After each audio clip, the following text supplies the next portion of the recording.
Collector sir, కనీసం మాకు మంచి అన్నం పెట్టించండి. స్కూల్ వదిలి కలెక్టర్ దగ్గరికి వచ్చి మొరపెట్టుకున్న 400 మంది విద్యార్థులు. కరీంనగర్ పురాతన పాఠశాలలో 400 మంది విద్యార్థులు చదువుకుంటున్నారు. కలెక్టరేట్కు దగ్గరలోనే ఉన్న ఈ పాఠశాలలో వారం రోజులుగా ఉడికి ఉడకని అన్నం పెడుతున్నారని, అడుగు భాగం మెత్తగా ముద్దగా మారి మాడిపోతుందని, ఆ అన్నం ఎలా తినేదంటూ విద్యార్థులు ఆందోళనకు దిగారు. అరగంట పాటు ఆందోళన చేసిన ఉన్నతాధికారులెవ్వరూ పాఠశాలకు రాలేదు. దీంతో విద్యార్థులు అన్నం తినకుండానే పడేశారు. జగిత్యాల ఆరేపల్లి పాఠశాలలో వంట మనిషిని మార్చాలని కోరుతూ కలెక్టర్కు మొరపెట్టుకున్నారు.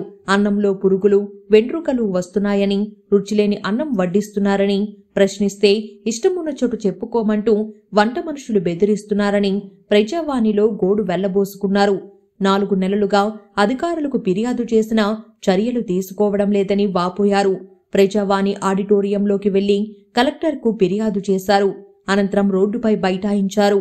వంట మనిషిని తొలగించి సరియైన భోజనం అందించాలని డిమాండ్ చేశారు.